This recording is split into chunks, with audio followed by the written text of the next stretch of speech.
You got the memo to wear the shirt. You the man. What's Boss. up, Caleb? Idriz, Hey, how's it what's up, going, brother? man? Bam, we're live. Oh, we're live right away off the bat. Just like when you got four Right up. handsome dudes like this, you just go live big time. You just go hard. Not good live. I'm in my kid's bedroom. Yeah, I love it. You have 5 kids, Idriz? 5 kids. I have them in the next room. I told them, you better shut up.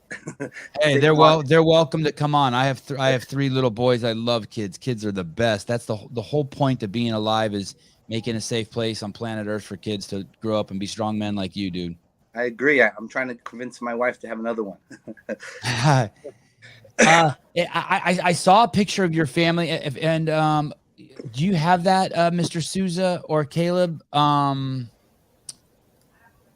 I was trying to figure out if that one lady is your wife or your daughter. She looks so young. It's a picture with you and the family. You're holding a baby, and there's a cityscape in the background. Do you have that? Do you have that picture, Caleb? Do you see it? Maybe it's one of the links. Awesome. Hey, you still have your headphones around your neck, Sevan? Oh, thank you. My old man headphones. God, you're a good dude, Souza. Saving my reputation. I don't even got headphones. I'm unprofessional. No, you're good. Put my You name got right. D's. You got D's. You got skills. So is the lady who's the tallest in there? Is that your wife or is that your oldest kid? No, that's my wife. Dang, look at you. Look at you. Look at you. And where is that? What city is that? I'm from Chicago. And that's Chicago in the background? Yeah. That's And the other side of Chicago. That's not the downtown side. That's the opposite side. Okay. And I'm going to ask you a really dumb question here, but I'm from California, so you got to give me, what lake is that right there? Lake Michigan. Okay. So we got fresh water, not like you guys. Yes. Yes. Constant drought. And your daughter and your wife are dressed like that because you're Muslim. Yeah, I'm Muslim. And I see this.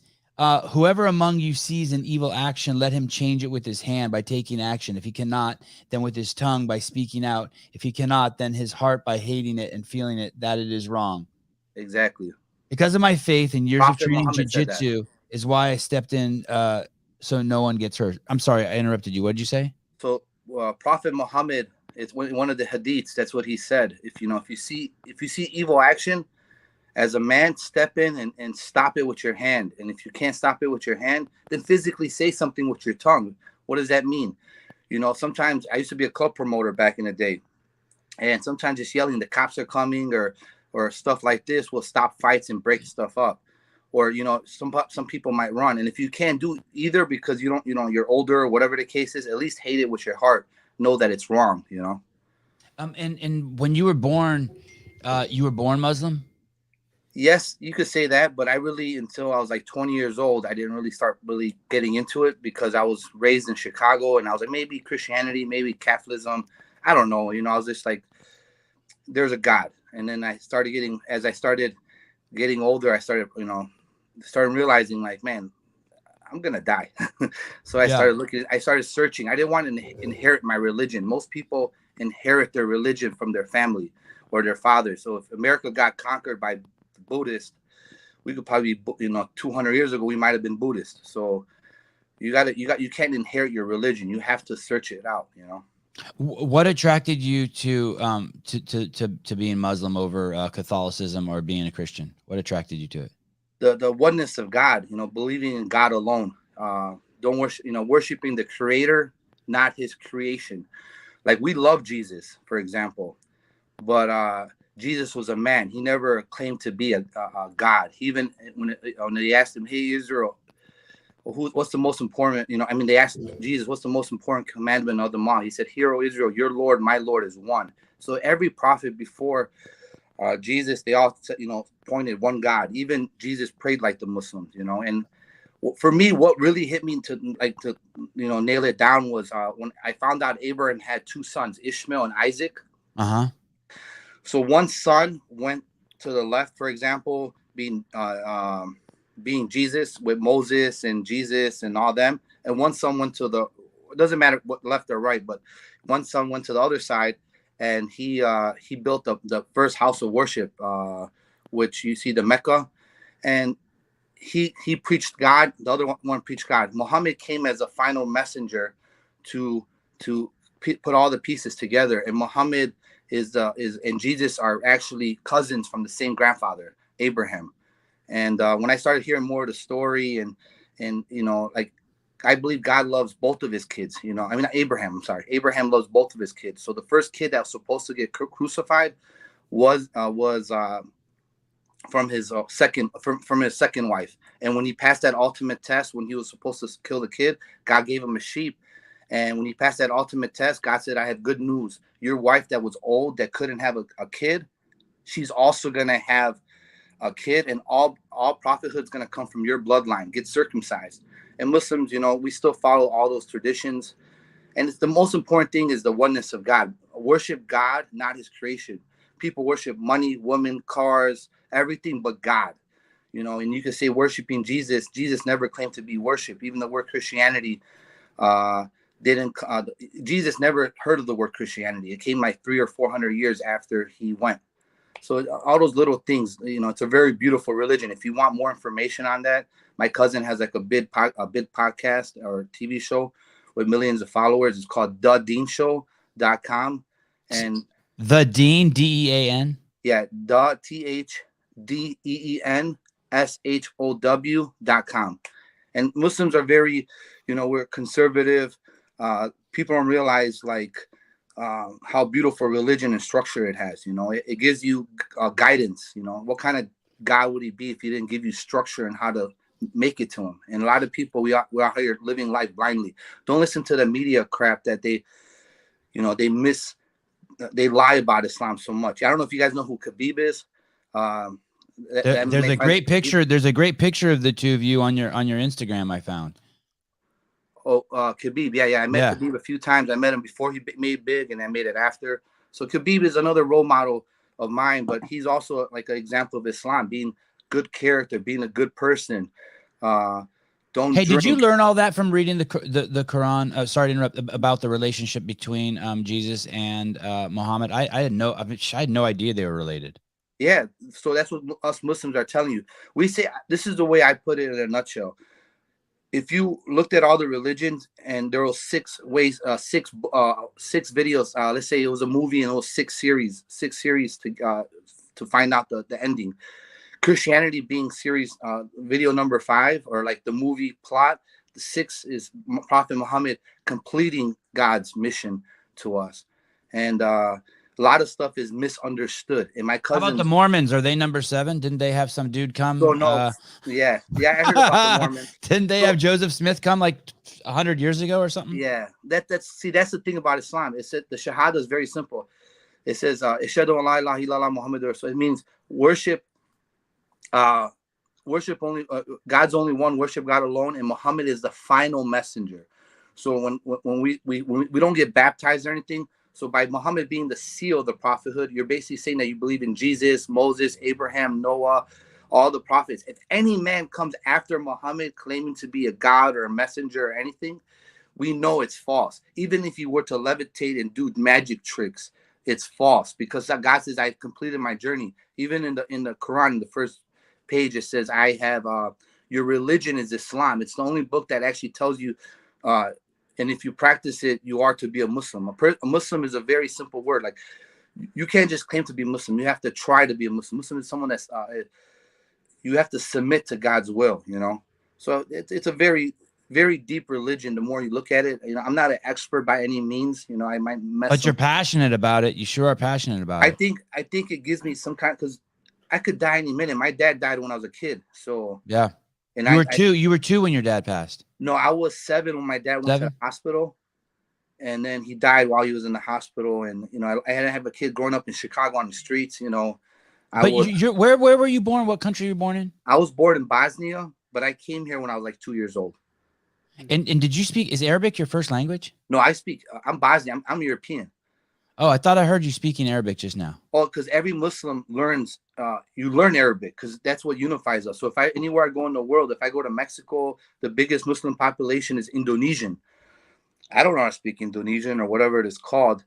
When we enter a mosque, we all have a unified language that brings us together. I don't speak it like perfectly. I don't speak it. I can't carry a conversation, but I know I know some of the surahs or the greetings, or it unifies us. I can greet another Muslim even though he's from another country, and we understand a little bit. Habibi. Habibi, yeah. Yeah. That means my love, right? Habibi. Yeah, I think that means my love. I think. Yeah. Look at you. I'm Armenian, and Armenian? and my parents and my dad was born in Lebanon, so he speaks Arabic fluently. So when I grew up, I was. Is your dad Muslim? No, he's not. Okay. But Armenians, Armenians the first Christian nation. Yeah. It's the first nation to accept Christianity as its national religion on the planet, which is but it's in that spot where it's surrounded by countries that are Muslim. Yeah. And but you see, if Muslims were there, they could have took them out, but we're forbidden to tear down a church, any place of worship. And that goes to show you Islam is not about creating evil or all this. Like 99% of Islam is peace and forgiving everything. And there's a penal code, like 1%, to protect yourself. If someone were to attack you or do something, you don't transgress. Like I'll give you, a lot of people were telling me when I got to this guy down, I should have hit him, I should have punched him, I should have done that. But there's a hadith that says one guy, they captured a prisoner, and when they caught this prisoner, this guy caught him in the battlefield, and he's holding him, he's locked up, and the guy ends up spitting in his face. The spits in the Muslim guy's face, and he says right there he could have easily killed him, stabbed him, did something, but he said that would have killed him out of ego. I didn't have to. Does that make sense? Yeah. Yep. In this, it's about controlling your ego. We deal with ego all the time. One thing I tell my students, I have a shirt that's made: be humble, seek knowledge, and train jiu-jitsu. And a lot of us are walking around big-headed. We think we're get a little bit of stardom or whatever it is. And man, calm down. You're nobody, man. There's 8 billion people. There's people that died before you that were bigger. Just keep seeking knowledge, get better, improve yourself. Calm down. You're nobody. That's a good shirt too. Calm That's down. a good one. Calm down. Yeah. And I like the on the you're nobody. You're nobody. You're not that important. Yeah. You are going to the 7-Eleven to get your kids Slurpees. I don't approve, Idriz. You should not be feeding your kids sugar, but that's a different show. I agree 100%. But they went to jiu-jitsu class, and it was a treat. Yeah, it's a treat. They were there with me all day for like 5-6 hours. Not all day. Good.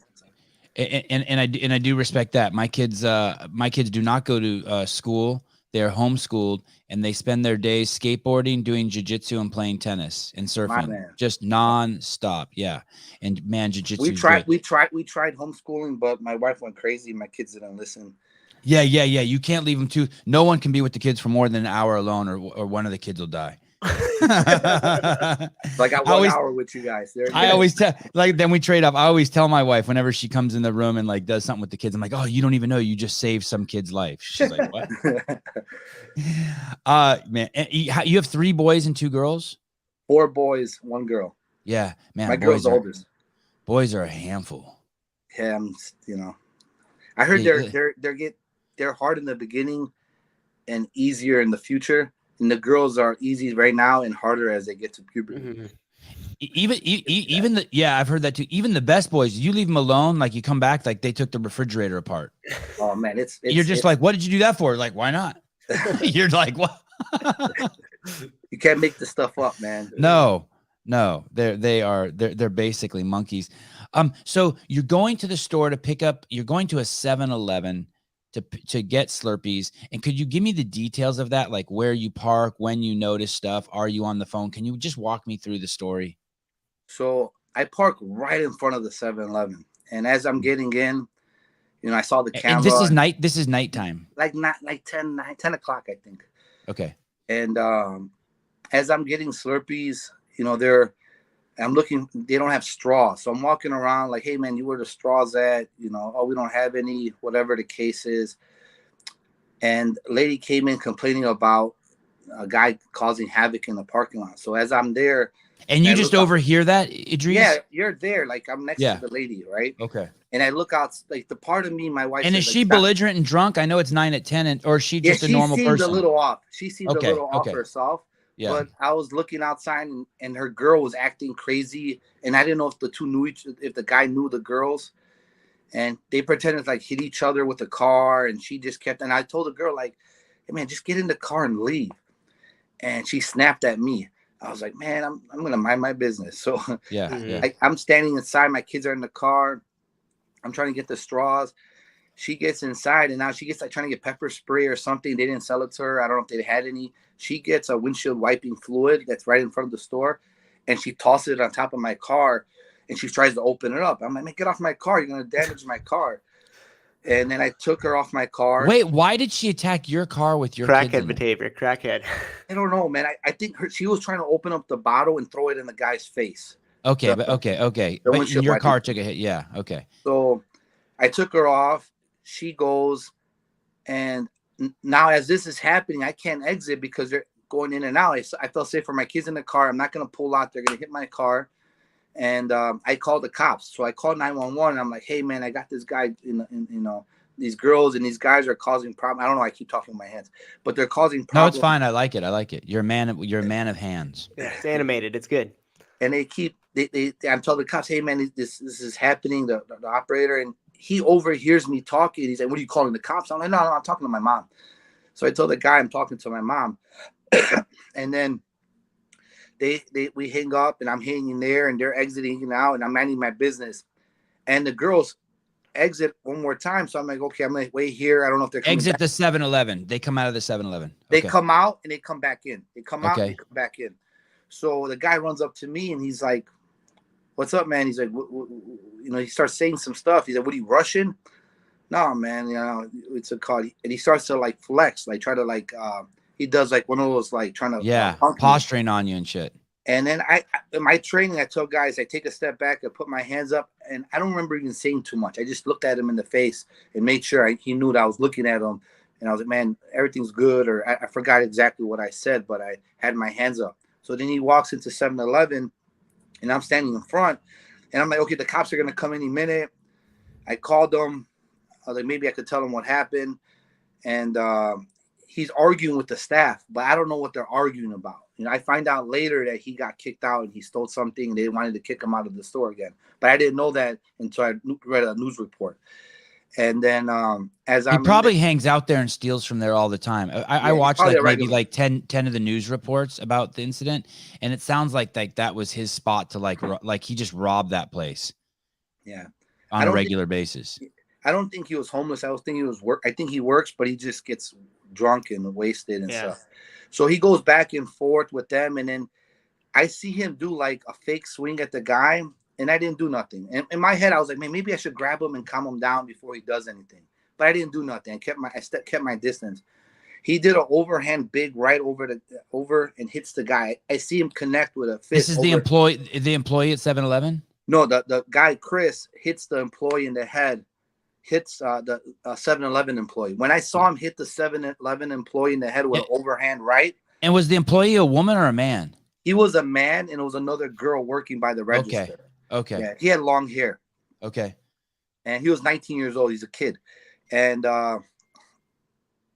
when I saw him hit the 7-Eleven employee, hit him in the head, something, I just like, I didn't even think. I just ran in and grabbed the guy. Like, I took him, tackled him to the ground, flanned him out, and then I started to wrap him up, and I put him in a position called the gift wrap, and just twisting arm control, whatever you want to call it.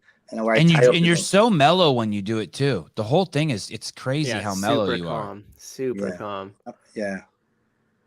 That's the gift wrap right there. Yeah, technically, I did a variation with the arm stuck inside where a lot of jiu-jitsu guys were surprised. So technically, it's and you have your foot in there so he can't back his elbow up. Yeah, it might not be the best position against a trained opponent, but I figure when I put him in to protect myself from not reaching for anything, he can't bite me. It was really hard. If I put you in, you can't, like, you're stuck. Yeah. And then it took out my cell phone. I'm not cell phone, and my keys, and I started to like lock make sure, because my kids were recording. Oh, they got out of the car? No, they didn't get out of the car. They went in the front seat moving around, and I guess the alarm went off.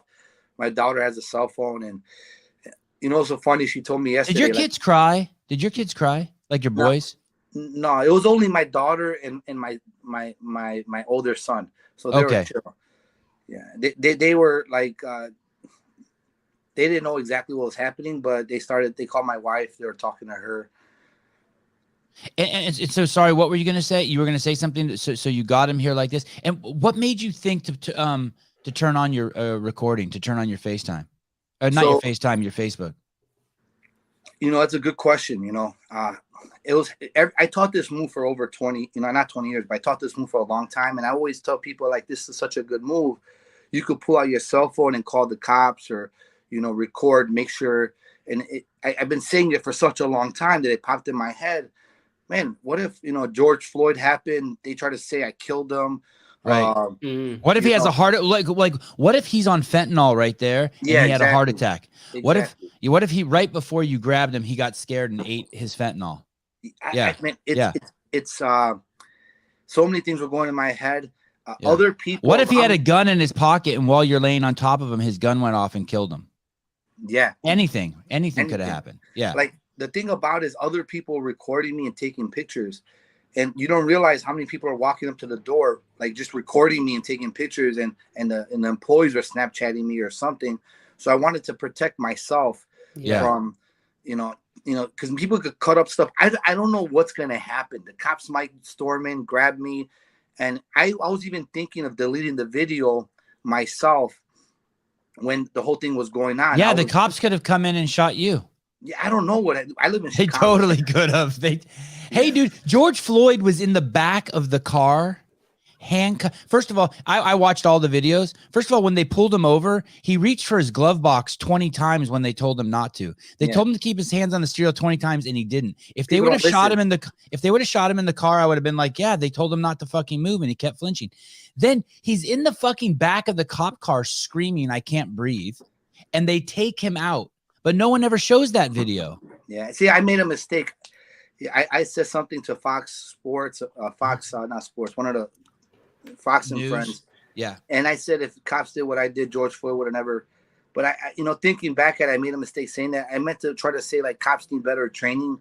It's nothing to do with, I don't think the cops killed him. So that was a kind of a misunderstanding. I don't think the cops killed him either. Yeah. I know that's not a popular opinion. No, but that was the third time he had swallowed his fentanyl, and they had told him it was. Go ahead. Okay, let me correct that. That cop could have not put too much pressure on the knee. That cop was a little crazy, but I don't think, maybe that cop added a little bit to it. It's a very, very touchy subject, Yeah. Very touchy. It's very touchy. It's the cop. I don't want to say too much, but maybe the cop having a knee too long on his neck. Right. I talked to a lot of cops. That's not part of training. And then there was two other cops holding his feet. I think they should have let him sit down. And Idriz, don't breathe. They should have let him up. Idriz. So when he was screaming, "I can't breathe," you can see the video. They take him out of the car and they call an ambulance for him. This is the third time he's been arrested, where he ate fentanyl, where he said he couldn't breathe. And the last time he was there, the doctor wrote down, if this man keeps swallowing his fentanyl, he's going to have cardiac arrest. Well, when he was on the ground, George started banging his head on the concrete and hurting himself. Yeah. And that's why the cop put his knee on his head, to try to protect him. But so it's just nuts. It's nuts. I'm not arguing with you. I just want to paint the full picture, because you never get it anywhere. You never. The thing is, I don't know the whole truth, so I don't want to say something. Neither do I. We'll leave that subject. Yeah, but the ability to control the pressure, because even in your video too, when you have him, you keep saying all the time, like when he was calm, you're like, hey, I'm gonna let this up. I'll make you more comfortable here. Yeah, you did. The second he would scroll, you had so much control of the fight that you could just slowly cinch him back down until he was like, okay. And then you'd say, all right, if you calm down, I'll let that back up. So to your point, I mean, it's crazy to me that cops aren't required to have at least a blue belt's worth of experience. That was my intention. Because look how much control you have over here. There wouldn't, whether there was, a lot of drugs in a system or whatever, you are controlling the position. You're controlling the pressure. There was no way he was going to get out, man. No. You could put $1 million on the line. He wasn't going to get out. No, it wasn't going to happen. Brandon Waddell, the most impressive part is how calm and in control of himself. Yeah, exactly. You're so calm. Yeah. Idriz, you are not only you own. Do you own with your family Supreme Jiu-Jitsu in Lincoln Park? So it was me and my cousins. We had 3 schools, and during COVID, some stuff went down, so we decided to split and go our separate ways. I sold one of my locations and just stayed in Lincoln Park. And I decided we decided to switch the names of the schools. COVID really messed up our business and a little bit of our family relationship. Because there were some people who knew it was bullshit, and there were some people who knew it was real. Yeah, you could say something like that. Yeah. I don't know. It's not that it's bullshit, but I don't know. It just it's a very touchy subject, and we decided to be best. You know, we had different point of views with certain things, and we just decided to like operate differently. Do Muslims have an opinion on getting the injection? Or are they like, fuck the injection, I am not taking that, I'm not fucking with that? Or it's a 50-50, I think. It's tough to say, you know. There's nothing in there in the Quran where Muhammad's like, don't let the government stick a needle in you.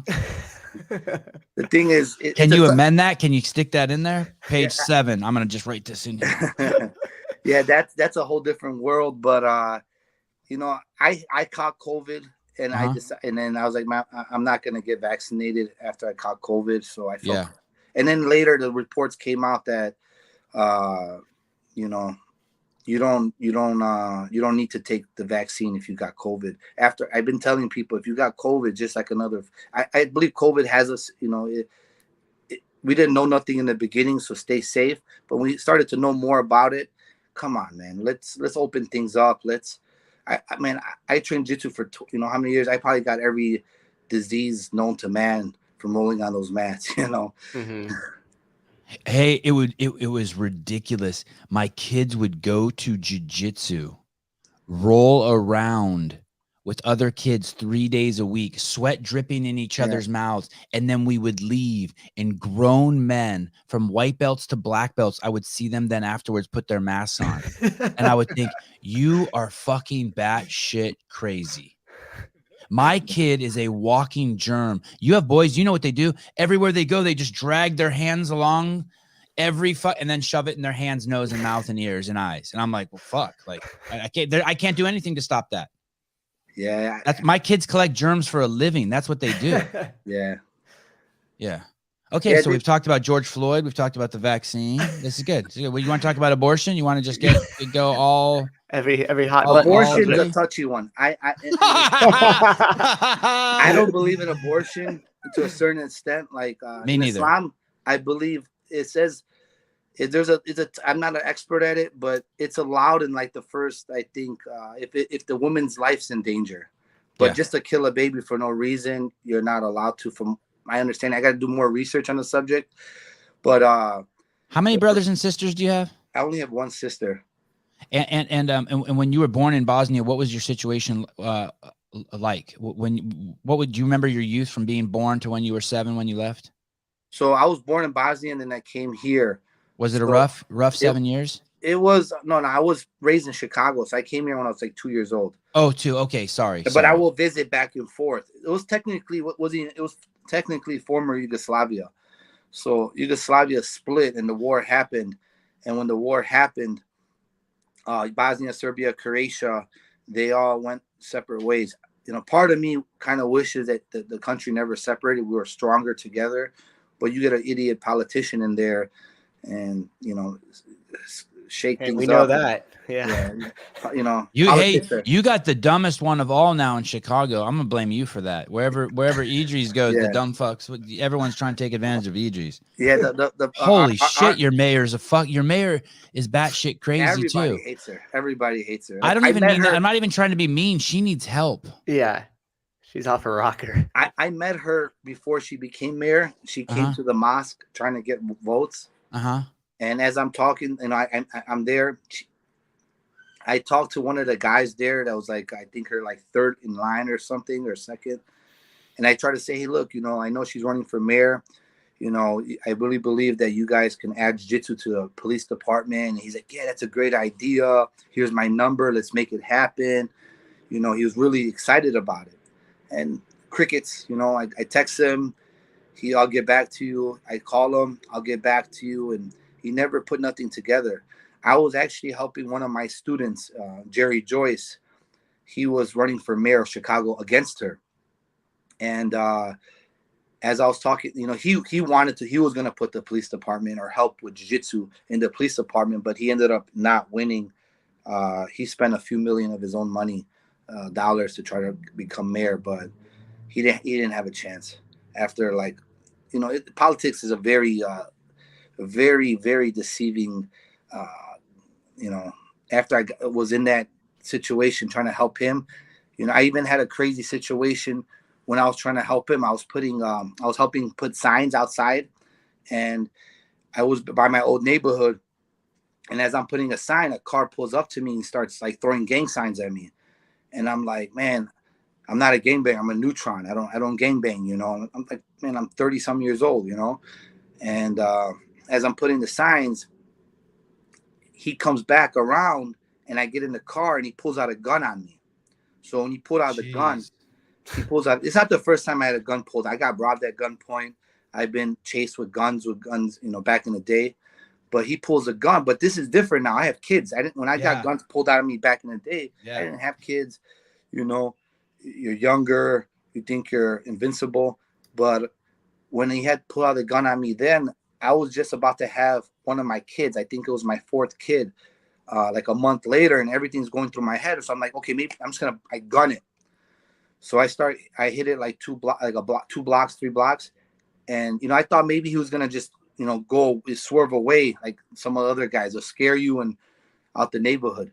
But this guy jumped out of the car. So when he jumped out of the car at the intersection, I hit the light and I called the cops. Hey, man, I have a guy with a gun. He's behind me. He's chasing me, trying to, get help. And he just kept on following me. I literally was going on the other side of the road to try to get away from him, and he was following me. And I was like, where the hell are the cops? It's like 11:30 at night. I can't find one cop on main streets anywhere, and I'm cutting it. I'm going fast. And then I get really close to the police station, and finally I saw some squad cars. And then as I see the squad car, he makes a right. And I get like 2 blocks from the police station. I pull up, and they're all waiting for me outside. And you hear, like, we have a white SUV being chased by a car, reckless drivers, all of this. People are calling the cops on us, and they never caught him. They said, if we don't catch him in the next 15 minutes, we're not going to catch him. In my head, I thought they were going to catch surveillance cameras and they're going to do some investigation. But realistically, it's a big city. They have so just much. Another day. Yeah, just another day in Chicago. The dude, who the 7-Eleven incident, this Chris Cat, did he end up going to jail? I think he went to jail for a few hours and they let him out. Yeah. And I thought, maybe, he can go to jail for a few hours, get sober up. He said he had kids. I didn't know the guy, but when I found out he had a criminal record and all of this, I really do hope the guy changes his life around. But I just found out recently. Me too. I don't know if you saw the article I sent you. They caught him with a gun. No, I didn't. Sorry, I thought I went through all of those. Sorry. Yeah, it was the very first one. It says guy that went viral gets caught with a gun. So they're like, do you guys remember? It's something, I forgot the headline. Something about the guy. I'm looking right now at our text thread. Yeah, it's one of the first. Oh yeah. New gun charge filed against man who went viral after being. Oh shit. Yeah. Damn. So he has a court date actually today for his bond or something. And you're not, but no surprise. He actually came to the school looking for me. To like seek revenge, or? Yeah, he said he wanted to fight me. Wow. Yeah, but I was in California, and I don't want to fight him. Honestly, I do not want to fight, man. I tell people he's now being held without bail. By the way. Oh, he is. Yeah. So I have situations where I could have been in more fights as I got older, and or people. Oh, he stole a car. So he was put on bail. Then he stole a car, and they got him again. And now he's being held without bail. Yeah. Wow. So it's different. I thought you saw. It's crazy. I just got that news myself. He's a father of 2. Yeah, I really hope he changed because I don't want him to be. I don't want his kids being raised without no father figure, man. So hopefully he can. At 30 years old, I was changing my life too. So hopefully this is like a wake up call where he's like, man, what am I doing with my life? This is done. Like, I gotta wake up. Did you meet your wife in the mosque? Is that where you met your wife? No, I didn't. I used, remember I told you I didn't really start becoming Muslim until I was like in my 20s, and I met her at a like a party event, and we started dating. And my wife, she got a job at an eye clinic, and her boss was like Muslim, and she started talking to her about Islam, and she started like, oh yeah, my boyfriend's Muslim, but I wasn't like Muslim, like I didn't practice, and I'm still trying to get better now, but she ended up learning about Islam and trying to convert herself. And it wasn't really even me, Wow. And she became Muslim, and she's like, look, man, if I don't want to date you, unless you want to marry me, don't waste my time. And I was like, man, she's right. Because I look at life a little bit differently now. I don't believe in dating like people date right now. It's like, using up a lot of, like, when you buy a new car, you want to be the only one driving. Imagine someone said, oh yeah, this car was loaned out 10 times, returned, and then, hey, buy this new car. It's not a new car anymore, right? So with my daughter, I'm going to try to marry her. It's, like, it's not, how would I explain it? Because you guys I don't want people to twist my words. He's a bad man. He's forcing his daughter to get married. I can't force, like, I'll give you an example. My daughter, when she turns 18, 19, 20, at whatever age she's ready, I'm not going to ever force her to get married. If she, we'll try to find her a guy. She'll meet him. She'll talk to him. And if she likes him and she wants to marry him. So people put so much weight on marriage that it's okay to get divorced. But know that she can know that when she comes home, he's in bed with her. It's not where like, oh, okay, I'm going to go home. He goes home, and now she's thinking in her head, where's my boyfriend? And he's at the nightclub. Like, if you're going to marry my daughter, be serious with her. Don't like, don't stay with her and then go date someone else. And then she doesn't have to have kids right away. She can date him for a year or two. They can say, look, if we work out in a year or two, then have kids. My mom only knew my dad for like, I think a couple weeks, and they got married. It was very common back in the day. You don't know somebody for years to get married. Now people know each other for 5 years and they finally get married. 4 years. They make a wedding such a big deal where you have to put all this money. Man, somebody for a little bit, you're ready to get married. And if it doesn't work out, then get divorced. Don't make the whole process of marriage and divorce is so complicated that people are scared to get married and stay committed. You should get committed. Give that person the respect they deserve. That's you like her. You grow the love as you're married. Does that make sense? So yeah, the love you're not going to I got to fall in love with that person. You not know that, man, you're going to wait till you're 35 to get married. And then you know how hard it is to have kids at 35 compared to when you're 21, 22, 23. So don't make the process so complicated. I'll give you one story. My sister was dating a guy, and behind my back for a couple of years. And then I find out, and I'm like, what's up with this guy? What's his intention? And we had a sit down with the guy. And I come have a sit down with him with my cousins, and we're like, what's up, man? Oh, he's like, look, man. This is in the United States of America? Yeah. I like how you said your sister was dating behind your back. Yeah, that's what I caught that. Damn, your family's hardcore. Okay, go on. So she's dating him. We weren't too religious either. Like, we were, trying. But I'm not. I can't be like, hey, stop dating, and she could still do it behind my back. I can't I can't hit my sister, right? We're not forbid. So I have a sit down with the guy at Starbucks. I'm like, what's your intention? He's like, look, let me just finish this school. He was already like a police officer, and let me finish this school, and I'll get married. And I'm like, okay, we'll give you another few months, because what else is there to know? You know her for 2 years. You say you like her. Yeah. A few months goes by. I need more time. I told my sister, you got to break up with him. He has no intention to get married. And my sister's like crying and all this, and she's gonna, oh man, nobody wants me, and she tried talking to a few more guys, and I told them no, and then she found one guy, and she's like, I'm like, look, hey, I don't know if you want this guy, because I told her, like, he's older than you, he's like 10 years older than you, are you sure? Yes, man, I really like this guy. And I'm like, okay, go ahead, get married. And she thought she was never going to have kids, because she had some health issues. And long story short, she has 3 kids now. Wow. Right. And she has 3 kids. And the guy that she was dating, I think he's still not married. The first guy. Oh. So imagine that first guy that you thought you loved and everything, 10 years later, he's still not married. So you dodged the bullet there, right? A man, we think logical, and we love women. Like women actually have in Islam more rights than most American women got in the last 50 years. And they always explain that to me. Explain that to me. Give me an example of that. Okay, I'll give you an example. Muslim women were allowed to seek knowledge from the day Islam started, right? It says ikra, read, seek knowledge. You're allowed to. One of the first colleges built was from a Muslim lady in Morocco, like hundreds or whatever, thousands of years ago, now or hundreds of years ago. And now you look at like my wife, for example, like if we both work, my wife, if she has a job, any dollar she makes, it's her money. She does not have to give me a penny. She could spend it on whatever she likes. My job as a man is to provide and pay for all the bills. Even to the point where in Islam, she's not obligated to cook for me. She's not obligated. I have to, she doesn't have to cook, clean, anything. If she does cook or clean because she loves me, it's a charity act. Does that make sense? But I can't. I'm following you. I can't come home and say, hey, look, woman, where's my food? Why is the house not clean? I'm not allowed to say that. Cultural Muslims might say, oh, yeah, no, in Islam, it's very clear.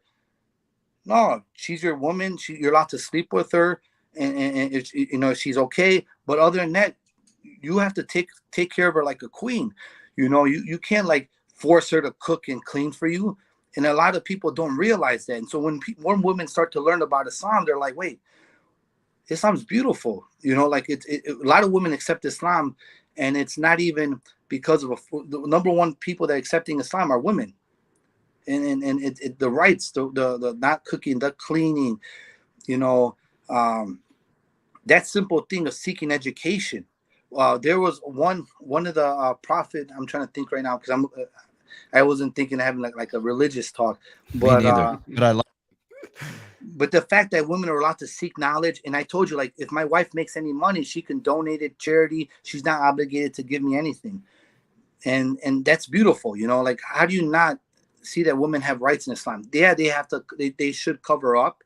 Like a woman should cover up her head and her body because that's for her family to see or her husband. But a lot of women now, you know, dress differently, and it's a slippery slope when you start to dress like that. You know, like, and if someone does dress like that, it's their business. But you're not even allowed to force your lady to dress like that. You know, I mean, like, you can't force your woman to get covered. Does that make sense? Right, right. Be her right. Right. Oh man, we live in such a trippy world. It's crazy that you live in Chicago, and it's something that people don't understand about the United States of America. Like, I'll have these discussions with someone who lives like in the Netherlands or in Denmark or in Switzerland or whatever, or even Australia.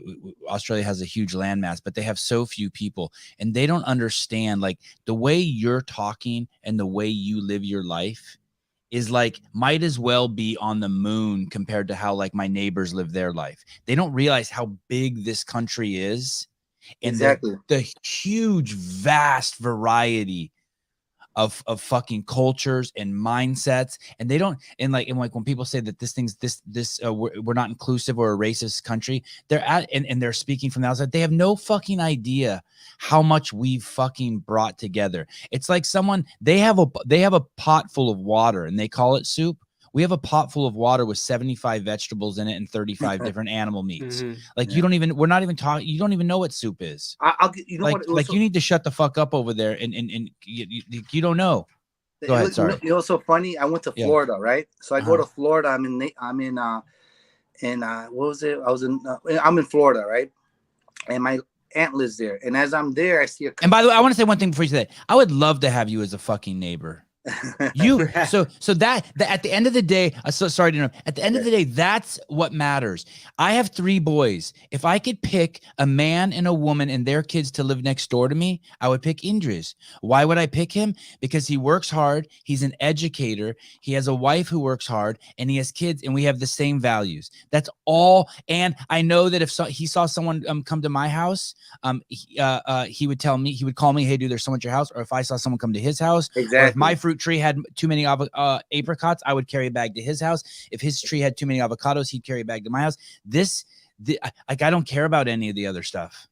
Yeah, exactly. It's about I want this man as my neighbor. And I'm not even a religious man, but you see the moral code this guy has. You want humans with a moral code. Khabib has one of the most moral codes in MMA, and everyone loves him.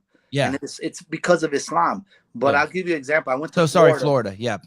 And as I'm in Florida, I saw a Confederate flag, and I was like, I was younger. I was like, man, what's with this?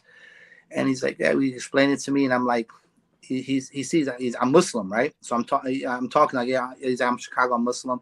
All you Muslims, why is your Muslims don't let your women drive vehicles? And I'm like, what? Like, what is he talking about? And in my head, I had ideals because I think one town, a Muslim town, didn't allow women to drive cars. But that had nothing to do with Islam. That was a cultural thing from that region, right? Don't mix culture with religion. And the same thing when people talk about black people. They make this statement about all black people, and then I ask them, "Have you ever been to Africa?" They're like, "No." I'm like, "Well, everyone there is black, and there's none of that. There's none of those behaviors there." So same thing. Yeah, I hear you. So to go with that, as we're talking, my wife pulls up to pick me up. Like she was down the block. Like literally after he said that, like 30 seconds later, I was like down the block. She pulls up to pick me up so we can leave because I told her I'll walk a little bit. I want to see. And she picks me up. And that goes to show you a lot of people. See, you're a product of your environment, right? So depending on what you live, if you live in a little bubble, you're only going to be able to understand that you are the 5 friends you hang out with. Because I'm a jiu-jitsu instructor and because I'm always being a kid, I never had a father. I always ask a lot of questions.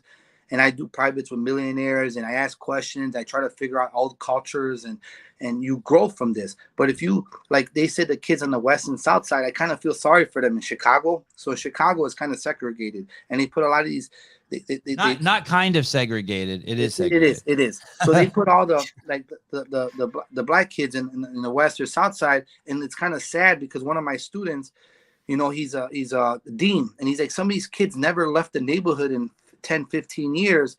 So when they look at downtown, they never been there. They never were able to experience life outside of that little bubble. Yeah. So it's sad that we can't, as America, we send $60 billion to Ukraine. Why don't we invest in these communities? And I went to Los Angeles and they got the Skid Row. Like you got vets in America that, you know, why don't we do something for them?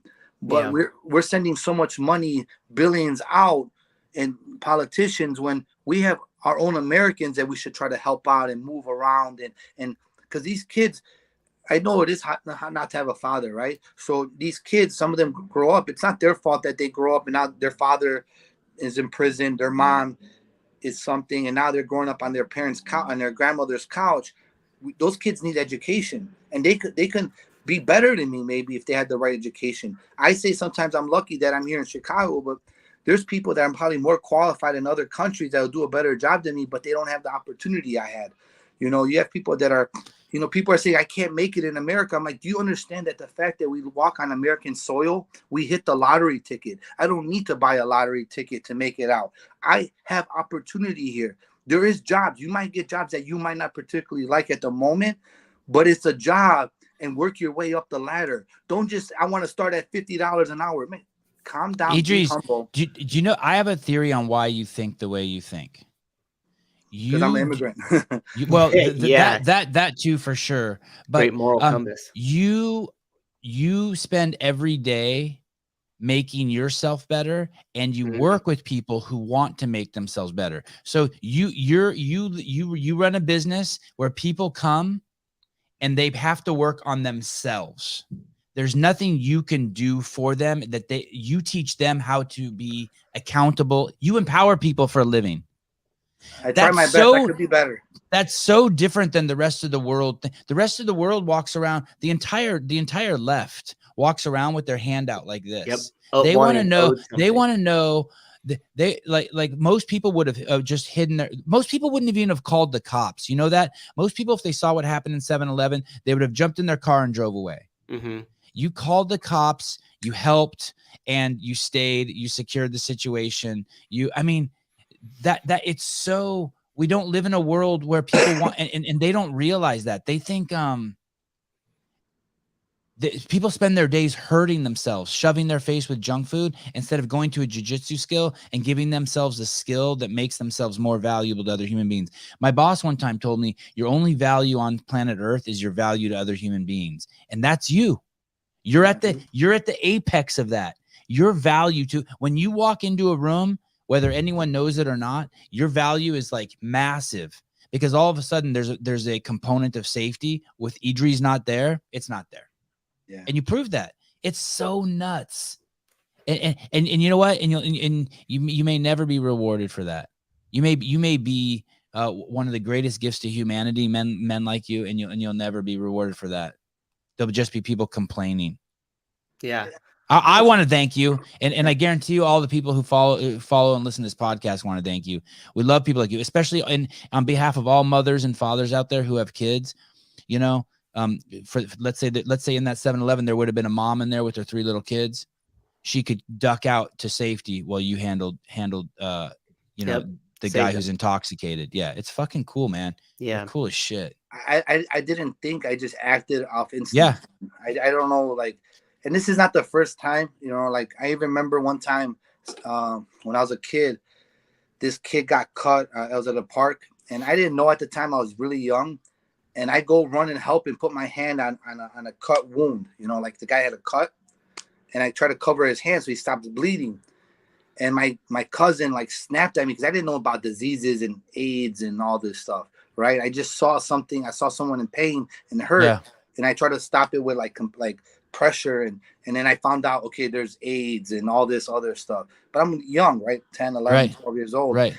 And I don't know, something always as growing up, you know, like help, you know, and this is not the first time that I've done something like this.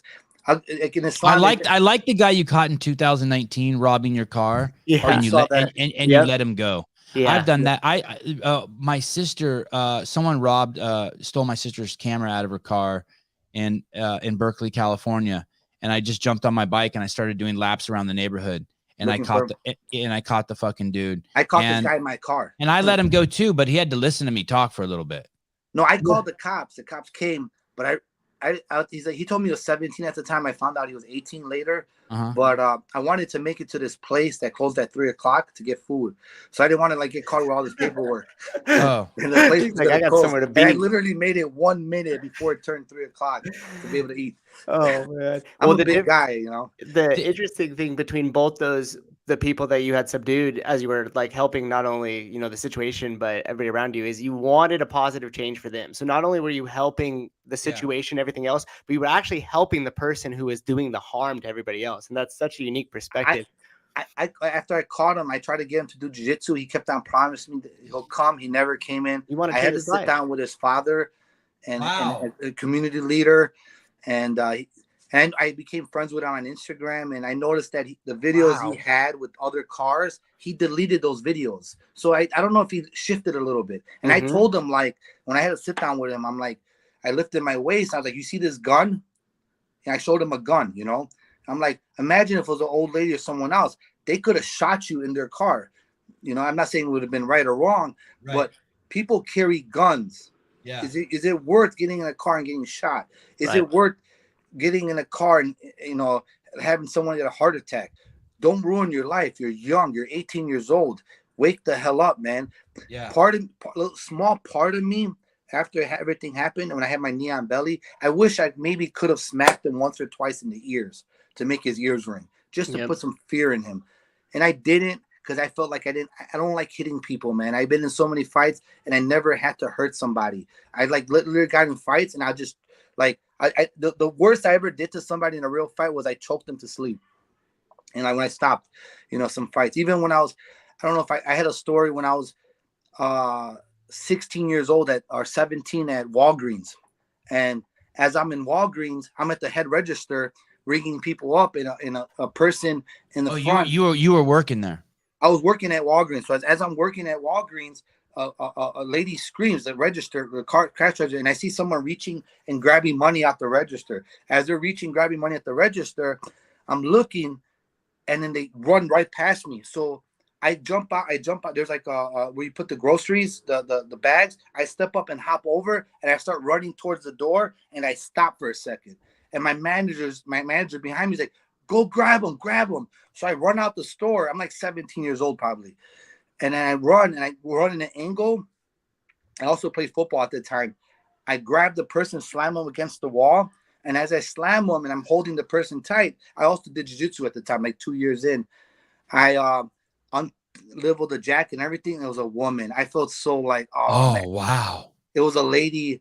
I don't know. I thought it was a dude, right? So the crackhead. I don't know what. I grabbed the person and I was like, oh my gosh, what am I doing here? I felt so guilty. And she had like $60 in her hand or $80 or whatever. And we walk her back to Walgreens, and then that's it. Like when you tackled, did she make a sound?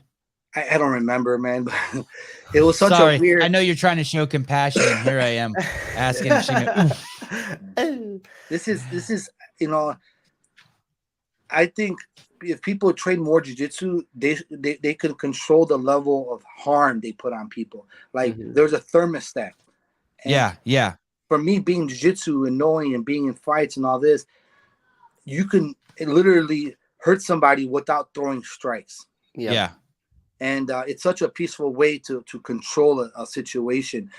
And man, it changed my life in keeping me humble and check, not trying to eat better always, stuff like this. You know, Idriz, my son the other day, he does jiu-jitsu over at Garth Taylor Jiu-Jitsu, and so I told him if any white belts he submits, he gets a quarter. Any gray belts, he gets $1. Quarter? That's cheap. Come on, man. I know. I'm old. Come on, man. $1. My kids get paid to go to jiu-jitsu. But I didn't tell them about submission. Maybe I should do that. So he's going against this girl, and she's a gray belt, and I see she arm bars him, and he's 7. I call him over. I'm like, hey. He goes, what? I'm like, what the fuck is going on over there? He goes, dude. And I go, what? He goes, the only way they get better is if you let them do that.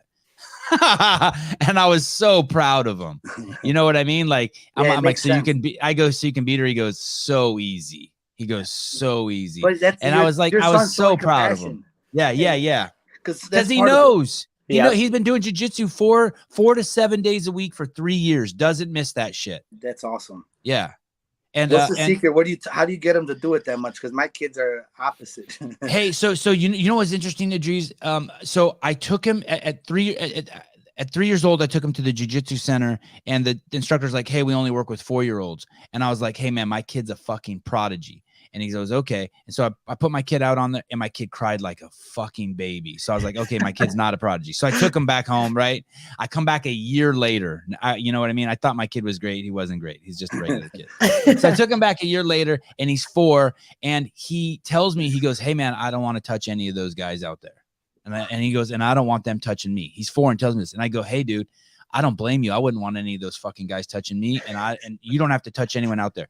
So the first 3 months, 3 days a week, he would only do the warm-up. And while the other kids wrestled with other kids, he used a med ball. You know what I mean? So he would only train with like a med ball or a dummy. Then the instructor, Garth Taylor, came over. I think Garth is the first American ever to go to Brazil. This is maybe 20, 30 years ago, and win the he won the black belt super heavyweight title. And I think he won it in all 3 belts as the years went on. Yeah. I think he won it maybe in purple, brown, and black. But big guy, giant man. And Garth comes over to him and sits down next to him, and he goes, "Hey, Avi." And Avi goes, "What?" He goes, Batman does jiu-jitsu. And Avi goes, "What?" And he goes, "Yeah." And Avi's like, and he got up, and that was it. And hey, I never even told him what jiu-jitsu was for. I think he did it for like over a year and a half before he was finally like, one day he was walking by the TV, and I was watching UFC, and he goes, "Hey, those guys are doing jiu-jitsu." Like I don't know what he thought up until that point. If he thought it was dancing or awesome. Yeah, I never told him, "Hey, this is a martial art." Nothing. But the first 3 months, dude, were brutal because it was a 30-minute drive there and an hour drive home in traffic 3 days a week. And this fucking kid wouldn't do it. So I would make him just sit on the mat. I'd be like, "Hey, you don't have to do it, but you got to sit on the mat." And then, there he is right there. He's the little guy with the man bun. With the black gi. Yeah. That's all it is. Look at him. Yeah. You should watch him move. It's awesome. Hey, you going to send your kids to school, Idriz? So my kids, they were getting homeschooled, and then Oh, you're the man. no, so You're the man. they were. My wife couldn't do it, so we got them in a like a private school, Islamic school. The class size are like 8 people. Okay. Very small classes. It's a private school. Yeah. And then I got them going there. I don't got them. They're not in public school. They're not being indoctrinated. Yeah, I don't like some of the stuff that they teach. Like I said, Yeah. you're a product of your environment, and growing up as a kid, you know, in Chicago, you hear the stuff and you don't even know why you believe in half the stuff until you get older and you start questioning it. Mm-hmm. And I see that there's different ways of life out there. Like if you lived in Florida or if you lived in China or somewhere else, you'll realize, like, wait a second, information. There's a quote that I learned, and I keep preaching it. Information is only as good as the source of the information. Mm. Man, that quote changed my life. Information is only as good as the source of information.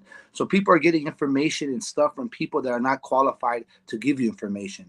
People are telling you how to do stuff when, who are you to tell me, are you qualified? I have a story with my uncle. My uncle, you know, in Islam, when you have a kid, a male or a girl, you're supposed to sacrifice a lamb, right? And you don't have to do it physically yourself. You can pay someone else to do it. But for me, I wanted to sacrifice a lamb. You know, I wanted to feel what it is to be a man. You know, like the way you build confidence is going through stuff that is uncomfortable. And if you challenge yourself and you go through those stuff and it's uncomfortable, you grow from it and you appreciate it. So I went to ask my uncle, like, you know, I'm going to go sacrifice. I want to interrupt real quick. Sorry. Do you hear this, people? He just like every day in his life, he goes to his gym and he does uncomfortable stuff and he puts people in uncomfortable situations and people pay him to put them in uncomfortable situations so they can grow. He's not some fucking bloodthirsty guy who's like, hey, I'm going to go out and pound his chest and kill an animal, sacrifice. It was uncomfortable for him. He didn't want to fucking kill the lamb. He's not interested in fucking going with the knife and slitting it, but he still faced it. Yeah. He did this because it was uncomfortable. This is like the theme in this guy's life. He wanted to get Slurpees and bring them back to his kids. He doesn't want to wrestle with some fucking scumbag who's drunk, a drug addict. Yeah. Okay. Yeah. Sorry. Go on. So the lamb. I just want to be clear. Like, this is a guy who keeps pursuing. This is a guy who takes the stairs and not the escalator.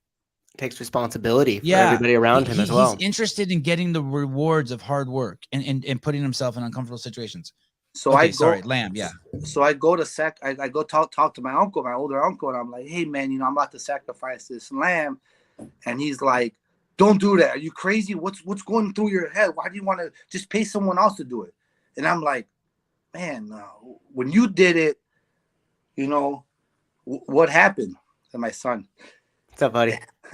Hey, do you know Batman does jiu-jitsu? Damn, that's a good-looking boy. Look at that good-looking boy. Yeah. Close the door. So as I asked, after I asked him, I'm like, hey, when you did it, what happened? Why is it so bad? And he's like, I never did it. I never sacrificed a lamb. And I'm like, so why are you telling me that it's bad to do something if you never did it? Yes. You know? A lot of people are out there telling people not to do something or whatever, and then people go live their life not doing stuff, getting information from people that never did that. You know, like, so as I get older, I start to realize, like, man, sometimes you just gotta be quiet and not tell too many people what you're doing. I'm starting to realize that more now, because other people could talk you out of stuff because you're trying to get to somewhere that they never been, and they might not know how yes, you're trying to get somewhere they've never been. Yeah, so it's very touchy, and I'm still realizing this as I'm getting older right now. There's stuff that I just realized a year ago. And I think by putting yourself in these weird situations, you're going to grow from it. And I sacrificed that lamb. And I don't know if you guys ever, it's very interesting. Like in Islam, it tells you sharpen the knife, very sharp, so the lamb doesn't calm the lamb down. You know, you're petting it, making sure it's calm. Turn the knife, cover the eyes, and really quick with slice it so the blood comes out and it's healthy. It's kosher. It's halal. Where other people, they'll eat meat that's like, you hit it in the head, the animal dies, it's laying in its own blood, dead, until someone picks it up and slices the throat. It releases a certain chemical in the body that it's not healthy for us humans to eat. Like, so what a lot of people don't realize, like, God gave us everything. He gave us the tools on how to eat meat the right way, how to do stuff. But like I'll give you an example about Islam.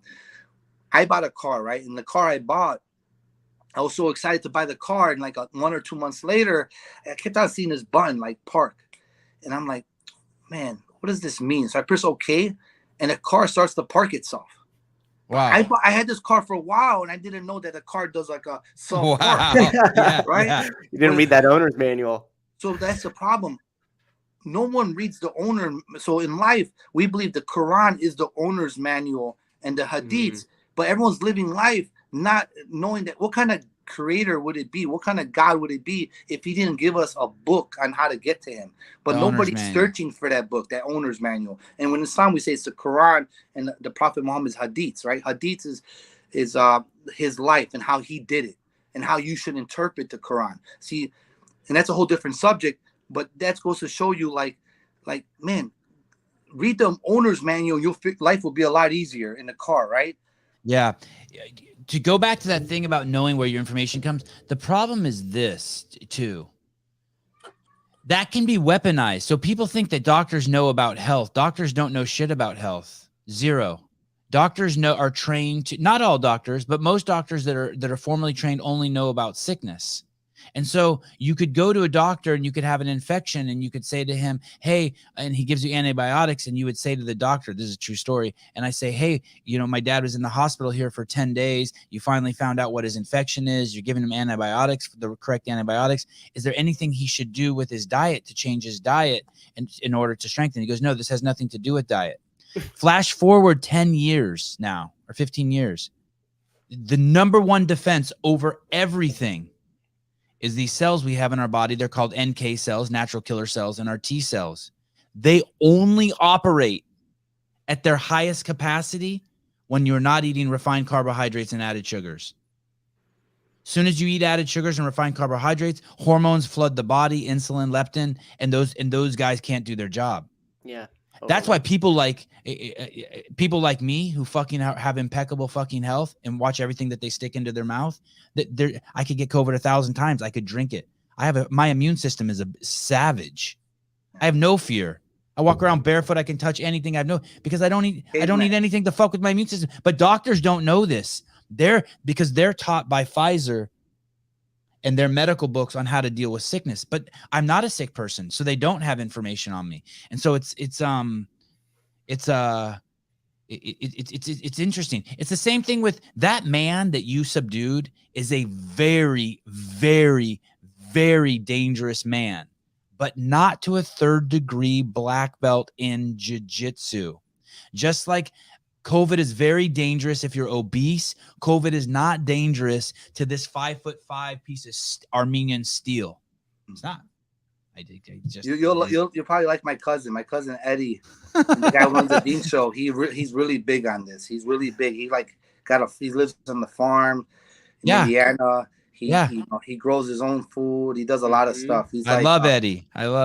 If you watch his show, he talks. He brings out his doctor, the nutritionist. He tries to learn everything about nutrition. You have to empower yourself. You have to take jiu-jitsu. You have to eat right. You have to kill the lamb yourself. These are things you have to empower yourself. So I'll give you an example. I don't think nothing wrong with doctors. I think doctors are there. They're great for a lot. If you get shot, they're great. If you get hit by a car, they're great. Yes, exactly. We need them. Yes, we do need them. They have changed a lot. But when it comes to like preventing illnesses, you have to do your own research. See, a lot of people come to them when it's already too late and they're trying to put Band-Aids on wounds, right? Like it's already too late. You should have, like I tell people with COVID, like this should be a wake-up call for everyone that's like 20, 30, 40 years old now, because there's going to be another COVID in 30 years when we turn 70. And what we do now is going to prevent us being hospitalized when I'm 70, right? So if I take care of my body the best I can right now, I'm guilty. I could do better.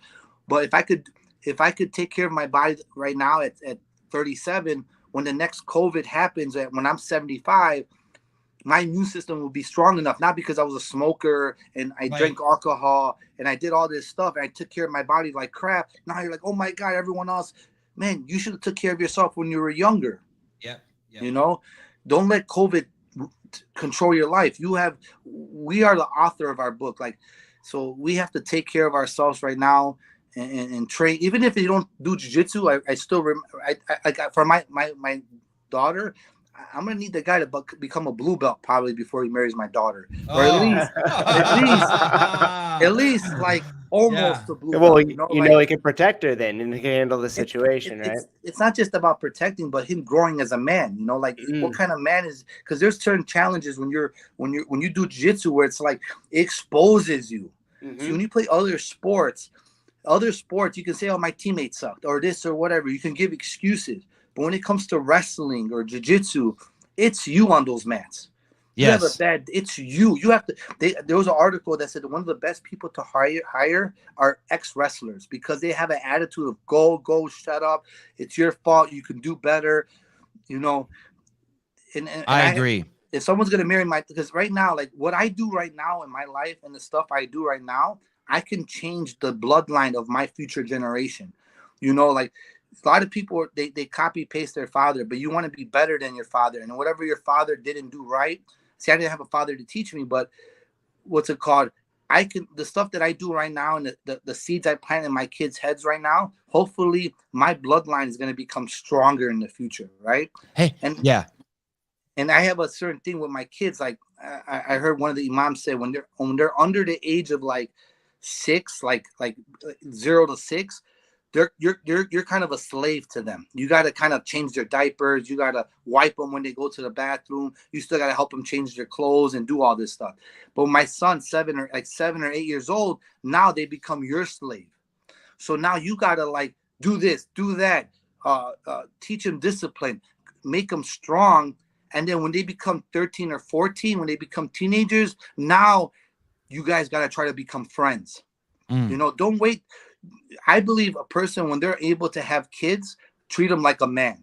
So if my son at 13 or 14 or 15 can impregnate a girl, I got to talk to him at a level where it's like, I got to treat him like a man. Stop calling him a kid, like stop acting like they're kids. Yeah. Wow. Hey, you have semen now. Act accordingly. Yeah. I'm not saying, look, be responsible. In our society, they might not be ready to get married because we're not building them to get married. But if they were in Africa or somewhere else, where at 15, 16, you have semen, they don't know ages, right? Like, you can get married now. You can have kids. Yeah. You can make a fucking baby. Yeah. And you act like a fucking baby. This whole age thing, like, 18, you can do this, 21, you can drink, but at 18, you can go kill yourself in the war. It makes no logical sense. Who made these rules up? You know, what politician or what leader came in and started like planting seeds, and we're forced to do this stuff, right? So I want to do my best to try to have my kids ready at a certain age to do certain things. It might not work out the way I have it planned in my head, but I'm going to take my kid to the range. Like in Islam, it says you should teach your kids how to swim, right? Teach your kids how to like horseback ride, swim, because that swimming is hard. It's scary. Teach them how to horseback ride so they can learn how to control a beast. Yeah, I like it. Yeah. And then the third one, teach them how to shoot a bow and arrow so they can eye and hand coordination. That's what the Prophet told us. Teach those 3 things to your kids when they're young. So when they get older, they have confidence. I'm gonna take my kids to the range and teach them how to shoot a gun so they can see the power. It's like a bow and arrow. The power of something. You have power, but could learn how to control it, right? So it's like I really like Khabib is one person that I feel like his father taught him Islam, and through his actions, you could see it pour out of his skin. His body, like it's out of it. The more people get to know him, they just want to listen to him talk. He's so organic and so real, and he's a man. He's respectful. His etiquette. I want to say something harsh. His dad died because his dad was obese. Yeah, I know it's harsh. I love Khabib, but if Khabib's dad would have taken care of his diet, cleaned up his diet, I mean, you could just tell he was obese and hypertensive. I'll check you on that. So please, you can argue that, right? Yeah. Yep. But one thing that I always got to remember in Islam, it says the day that we're gonna die is already like written on our forehead. It's already prescribed. Okay. You're not gonna run away from death. Now, how you're gonna, let's say you're supposed to die at 70 hypothetically, right? But you could pray to God, and God can always change the date.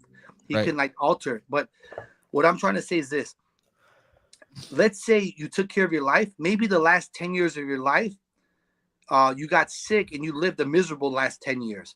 But maybe you took care of yourself and you're supposed to die at 70, right?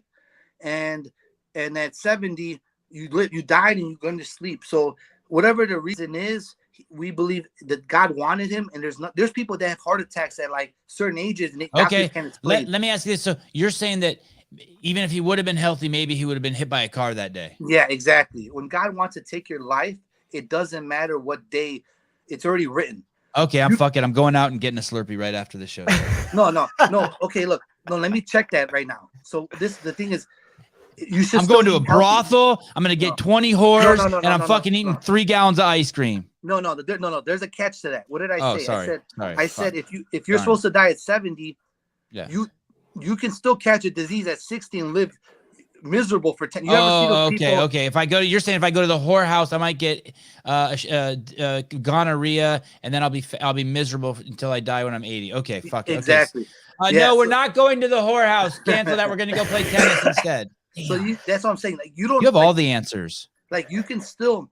Like you ever see like people that get all this stuff and they're still alive, but they're in the hospital for 10 years. They're like suffocating. Yes. It's because their time is not. They're gonna suffer the 10 years of their life. Yes. But if you took care of yourself, you're gonna live to 70 a full healthy life. Fun, and everyone dies enriching life. Yeah, enriching. My dad died when he was like 40, 41 or something, right? But he suffered for a few years. He had 5 brain tumors, and they operated, and they didn't go well, and he suffered for a few years in the hospital. He went to the hospital when I was 7. Yeah. And he was in the hospital until I was 11. So I didn't have a father since I was 7. He was basically like a vegetable in the bed, and he just died in the hospital, right? Like he had brain tumors. They can't explain why. How old was he? He was 37, like my age right now, when he found out he had brain tumors. Yeah, isn't that crazy? Like that enters your brain, right? So now every day you live longer than your dad will be. So you'll know. It'll be right there. You understand? You'll value that. When I was like younger, I was just thinking what happens if I live now? As I'm 37, it brings tears to my eyes because it's like I'm my dad's age right now with kids, and what happens if I got diagnosed with like something? I'm sorry. Yeah. No. Oh, dude. It's now I'm at that age where it's like, man, I could die any minute. What my dad was going through, Mm-hmm. We can't die. We got kids to take care of, right? We can't. But then again, Islam checks me because if I'm supposed to die, there's nothing that could run away. So there's like, if I always keep it in my head, like if God's gonna take me, if there's a thing where like these people are telling me like this guy Chris is gonna come after you, he's gonna shoot you up, he's gonna do this, he's a known gangbanger, and I'm like, man, I pray that he changes his life around. But if he wants to get me, if God allows him to kill me, I can't control that, because God says if the whole world comes to get you, if I don't allow it, no one's gonna touch you. There's so many cases of people like they're supposed to die, but a miracle happens and they don't die. So, and like they're saying this, and look, he got caught with a gun. He has other problems he's worrying about right now. He's not worrying about me anymore. I think God might shift his, like he's got bigger issues now. He has bigger issues to fry. You know, so. But in your head, you're still thinking like you're quick to assume the worst in the world when you don't realize that there's certain things you can't control. Until the day you die, you're going to be tested. Don't think that you're going to be a believer and you're going to live a life. Every person's tested. Even the richest of the rich people in the world that have everything, they're tested every day. They have miserable lives. They pop drugs. They do all of this to stay happy. Man, I sometimes wonder how sometimes people live life without having a guidance and a thing to keep them in check, and I think Islam helped always keeping me on the straight path. We always say, keep us on the Sarata Mustaqim, keep me on the straight path, not Sarata Mustaqim. Yeah, keep us on the Sarata, like keep us on the straight path, not the one that angers you or not the one that hates. Like in Islam, I'll give you a simple example in Islam. I wanted to tell you earlier. If I'm driving and you see stuff on the road, we're supposed to clear it, like clear stuff off the road. Let people's if you can clean something off the road so people can have an easy path, take the stuff off the road and you'll get rewarded from God. You know, always being a good human, always thinking outside. Don't be selfish, you know. Mm-hmm. You know, it's always like, man, what can you do for others? Give charity. Hey, give this. That's cool. Two examples of that. I'll float my own boat right now. When I go to the skate park, first thing I do is I walk around the skate park and look for like needles, trash, anything. Oh, Okay. let's see. Bring him in. Sorry about Hey, that. Dad. No, it's you're okay. good. How old's this one, Idriz? This one is let's say hi. Hi, buddy. How you doing? What's your name? Who hit you? Oh. Like, people don't realize when you have kids, I think part of having all the kids so close, that they have training partners and they bully each other. So when they get older, you know, they're gonna probably love you. I hope they love each other. Say hi I'm to sure the they people. will. What's your Hi, name? bud. What's your name? Idriz, I want to just keep you for 30 seconds more. I want to go through. I want to just show all the different. Here's a picture of you with Khabib. Here's a picture of you with the champ Juliana Pena. Yeah, she's a friend of mine. One of my friends has a kid with her. One of my friends that's a black belt. We're in the same team.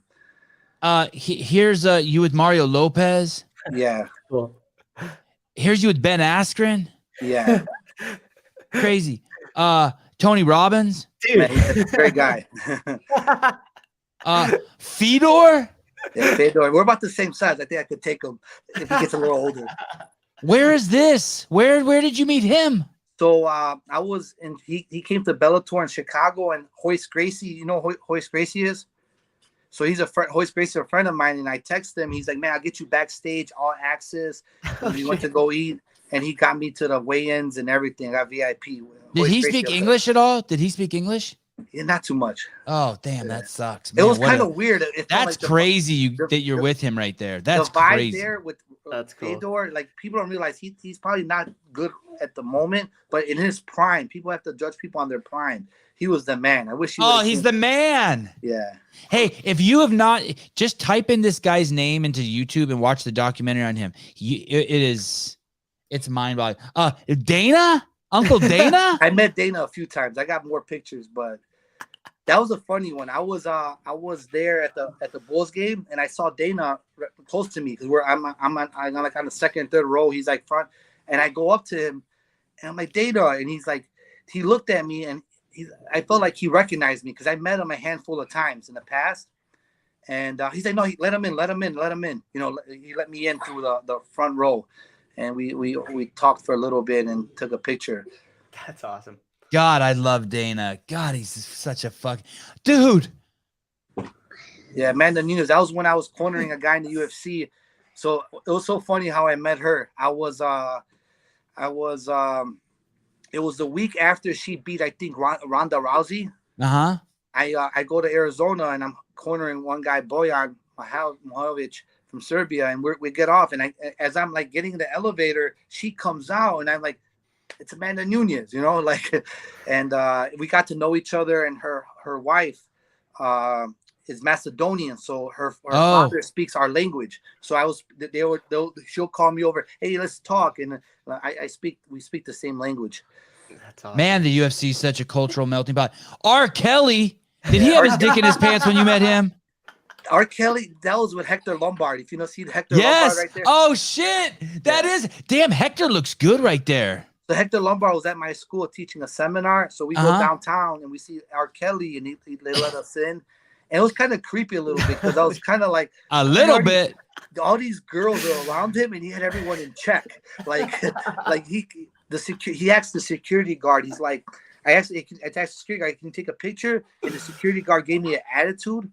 And then R. Kelly steps up. You know who these guys are? He snapped at his security and made him take a picture of us. Damn. Yeah. R. Kelly. Maybe I what happened to him? Down. Is he in jail now? For life. Maybe I should take that one down. That's funny. Brian Ortega. Yeah, that's Brian. Yeah, I was just with him 2 weeks ago. I didn't post the picture, but I was at him with Gracie University with Henner. Buffer. It's Go time. over there. Go over there. Shut up. Michael Bisping when he had both eyes. I forgot I had these pictures. Hey, my last question before I let you go. When you rolled with Henner, did you feel good, or what was that like? Is he on another planet, or you're both third-degree black belts? I felt good. Henner's good. Henner's good. He's a different type. I also felt good. It was a good role. I learned a lot. I asked him some questions. Did you guys go hard? Do you guys go hard? Yeah, we went hard. You did? It was fun. That's I was a little awesome. winded at the end. If you see a video of us talking, I was winded. Yeah. Okay, so I lied. I have one more question. Do you have an assault bike in your gym? Assault bike? What's that? That's like one of these. You have one of these bikes in your gym? Oh, Hey, nice. I had it at my cousin's school. No, I don't have one. Yeah, you got to get one of those. All I right. know what you're talking about now. Yeah, you can't let Henner outwind you. You gotta, man. Yeah. Henner, I'm gonna tell you one thing. Henner is a machine. Henner is doing stuff for jiu-jitsu that I admire. He doesn't need the money, but he's doing everything possible to create more jobs for jiu-jitsu guys and grow the art. His grandfather was one of the people that invented the art. Him and Julio and Carlos were both. But he's taking it to another level where he's well-spoken and he's wasting all his energy to create more people to come to do jiu-jitsu. So whatever he does, he brings more people to the world of jiu-jitsu. Does that make sense? Yeah, He's yeah. like his school is hitting like almost 2,000 students. That's Wow. mind-blowing. I don't know if you ever saw his school. Incredible. Yeah. If you see a school, it's like a resort, not a resort, but like a hotel. And I, seeing that and talking to him and being able to know him, he told me some stuff that other people. It's just beautiful, man. It's very. Where are they based out of? Are they in LA? Torrance, California. Okay, yeah. Wow. Brother. I did a Gracie breakdown with him. Yes, I saw yeah. it. I saw it. And then he didn't let you talk anymore. He's very good talker. I can't hate. I can't say it better than him. Oh yeah, he's great. Dude, thank you for 90 minutes of your time. You are a true gentleman. It was an honor to meet you. All the talk about Islam, the Quran, if Christianity. I said something about Islam that's not accurate, forgive me. Look it up yourself. I always tell people double check your sources.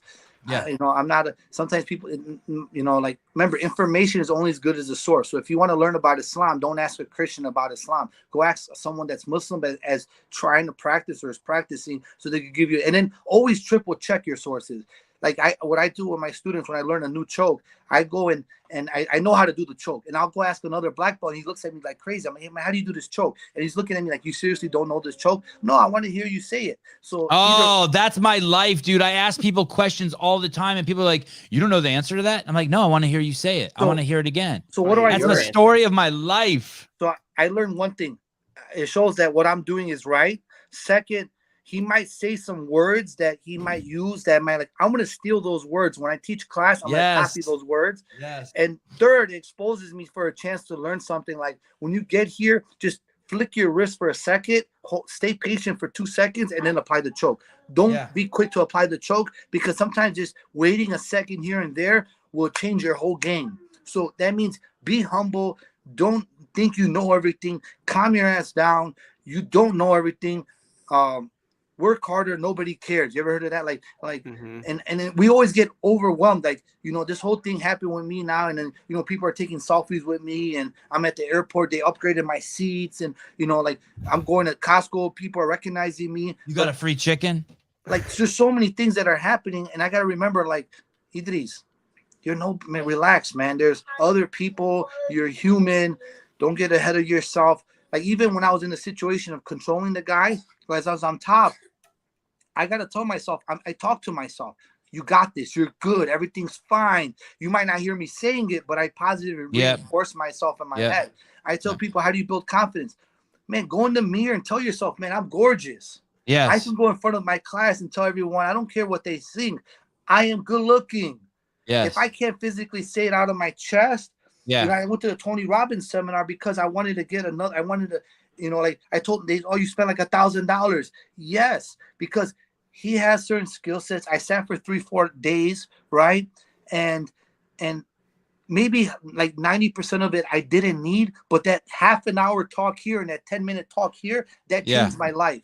Yes. So if I'm not willing to spend money to invest in myself or, doing crazy stuff, how do you expect to get change if you don't do something? You got to go towards it. And Islam says walk towards change. Either in life you're going forward or you're going backward. Because even if you stay still, you're going backward because life is moving forward, Islam says walk towards change. Let's end on that note. 90 minutes. You the man. Brother, thank you. Please thank your wife and thank your beautiful children for letting us have their amazing father. My wife's at work. I got 5 of them, so I got to go. Okay, awesome. Brother, thank you. You have my phone number. If there's ever anything I can do for you, hit me up. You ever want to come back on, hit me up. Awesome. You should have my cousin Eddie on. He's really good if you want to do something, learn about Islam. Will you send me his Instagram in the text? Yeah, awesome. I will. He has 6 million followers on Facebook. Well, yeah, please. Take care. I just got kicked off of Instagram. Okay, bye-bye. That was cool. I also have to run. Okay. Also, thank you for everybody and Caleb putting up that poll to start off my day nice and depressing. What was the poll? It was, who would you rather have your neighbor? And I was fucking last. And then you were talking about the neighbor thing. And I'm thinking, my fucking neighbor stole shit out of my car and they have my Apple Watch upstairs. So fuck them. And then also too, hey, we got to tell that story. We got to do a live call-in show and tell the story about your Apple Watch. I really got to run. Bye, guys. Love hey, you. I'm gonna go to play tennis with my kids soon. I'll call you, Matt. Okay, bye. Love you too, buddy. Thanks, guys. Bye. See you, Susan. I didn't even see the poll. It was like 45% you, 23% me, 15% Idriz, and like 10% Souza.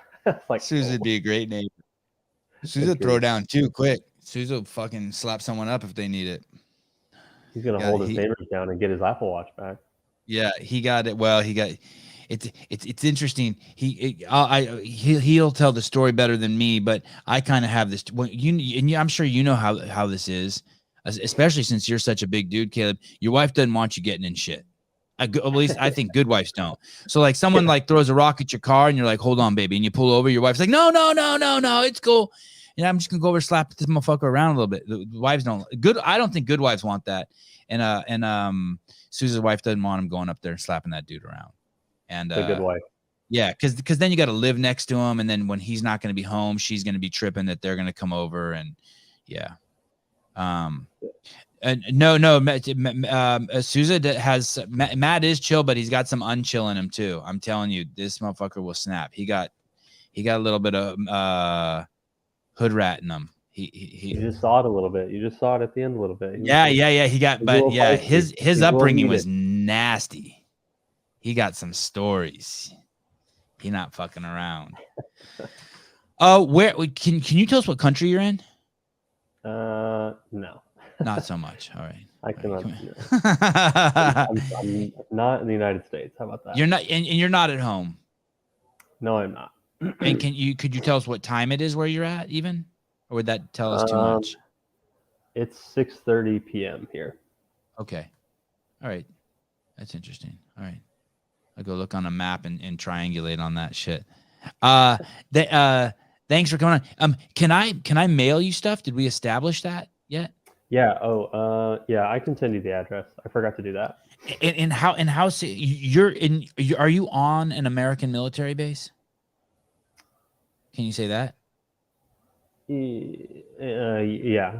In a way, yeah. All right. Do you have access to a place? Are you working out? Do you have access to a place to get at it? Yeah, definitely. They have a pretty good facility here, so I've been able to train pretty good. Get at it. Nice. And do you know how long you're going to be away from home? Yeah, I'll be probably till about early next year. So a year? Not a whole year, no. Oh, but so around January. Yeah. And is your wife with you? No. Where is she? She's back home? Mm-hmm. So you won't see her till January? Yep. Wow. Yeah. Do you get paid extra when you deploy? Yeah. Oh, you do? Yeah, we get tax-free. So like my my IRAs are tax-free. So I get I add a bunch of money to my IRAs, and then all my paychecks are tax-free. And then we get a little bit of extra pay for hazard pay and separation pay and stuff like that. Hey, yeah, that tax-free thing. That's awesome. Oh yeah, that's going to be massive. We'll pay off a lot of debt that way for sure. And when you're there, do you save money too because you're using less electricity at home? You're eating their food. You're like, yeah. Yep, exactly. Yeah. So like we put one of our cars in like the garage. So the car back home, we're not using that at all. There's no, I mean, we'll do like regular maintenance on it just to make sure it doesn't crash when I get back. But we save a good amount of money. I'm so cheap like that too. In August, I'm going to hang out with Sarah Cox and her family for 2 weeks, and I'll take my whole family with me. And I'm like, oh shit, that's 2 weeks less of electricity I'm going to use at my house. That's 2 weeks less of, and I just think of all I won't be driving around. I'll just be sitting at the beach for 2 weeks. I think of, exactly. Oh, God, I'm so cheap. Like I think free of all food, that. Free rides everywhere, free booze, free booze. I feel that way Sarah. when I go home to visit my parents. Oh, all right. Oh, do I have a show? What's today's Thursday? Is there a show tonight? No. Okay. Today's Wednesday. Oh, tomorrow we have Dale Saran on. No idea what we're nice. going to talk about, but it's going to be great. Okay. Well, hey, dude, thanks for coming on. That was a great show. You the man. Cool listening to him. You the man. Okay. Yeah. Well, I to tell you the truth, I told Susan, I was like, hey, let's only talk to this dude for 30 minutes. And then let's go into a live call-in show. I got so much funny shit to say. And we did Idriz for an hour and a half. We learned about Muslims. He's a good talker. I like him. Yeah. All right. I will see you soon. It's you're still on the text thread that I'm on. That's fine to text away. Yeah, of course.